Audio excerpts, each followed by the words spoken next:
السلام علیکم، ویلکم کرتا ہوں آپ کو آپ کے اپنے یوٹیوب چینل حیات کیلیگرافی پر، اور امید کرتا ہوں کہ آپ سب خیریت سے ہوں گے۔ تو پیارے دوستو، آج کی اس خوبصورت سی ویڈیو میں ہم تسمیہ شریف لکھیں گے، یعنی بسم اللہ الرحمن الرحیم۔ تو اگر آپ نے ابھی تک اس چینل کو سبسکرائب نہیں کیا تو سب سے پہلے اس چینل کو سبسکرائب کریں اور ساتھ میں بیل آئیکن پر بھی ہلکا سا پریس کریں تاکہ حیات کیلیگرافی کی ہر نئی آنے والی ویڈیوز کے اپڈیٹس آپ تک پہنچتی رہے اور سب سے پہلے نوٹیفیکیشن آپ تک پہنچے۔ تو یہ ہم نے جو بسم اللہ شریف لکھنی ہے، یہ ہم نے پہلے اور اب ہم اللہ لکھیں گے۔ تو پیارے دوستو، کسی بھی کام کے آغاز میں بسم اللہ شریف پڑھنا اس کام کو اور مزید بابرکت بنا دیتا ہے، اور اس کام میں اور برکت ہوتی ہے، اور اس کام میں ہم جس کام میں ہم اللہ تعالیٰ کا نام لے کر اس کا جس طرح، چونکہ اس کا ترجمہ ہی کچھ اس طرح کا ہے کہ شروع کرتا ہوں اللہ کے نام سے،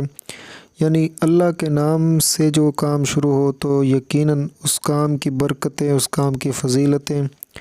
آپ سوچ بھی نہیں سکتے۔ تو الرحمن الرحیم جو کہ رحمان اور رحیم ہے، تو بہت ہی خوبصورت سی ایک لائن ہے، چھوٹی سی لائن، صرف اور صرف بسم اللہ الرحمن الرحیم۔ تو کسی بھی کام کے آغاز میں کوئی بھی کام آپ شروع کریں تو یہ لازمی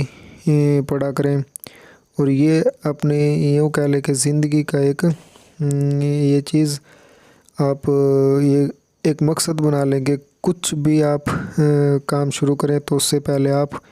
جو یہ لفظ میں لکھ رہا ہوں وہ آپ لازمی پڑھ لیا کریں، تو اس کام میں برکت اور اس کام کی فضیلت آپ کی سوچ سے بھی زیادہ ہو جاتی ہیں۔ تو یہ الرحمن الرحیم، تو یہ بے کا نقطہ لگائیں گے، اور بے کے نیچے زیر، میم کے نیچے زیر، اللہ کے اوپر شد اور کھڑی زبر۔ تو پیارے دوستو، یہ اب را کے اوپر یہ شد، تو الرحمن، مان کے اوپر، میم کے اوپر کھڑی زبر، اور الرحیم، چونکہ اب لام رے ہم نے نہیں لکھا تو اب ہم یہ الرحیم لکھیں گے نون کا نقطہ لگانے کے بعد، ابھی یہ کا نقطہ، اور اب جو ہم لکھیں گے وہ ہے الرحیم، بسم اللہ الرحمن الرحیم۔ تو پیارے دوستو، اگلی ویڈیو تک مجھے دیجیے گا اجازت، اپنا بہت سارا خیال رکھیے گا۔ پاکستان زندہ باد، اللہ حافظ۔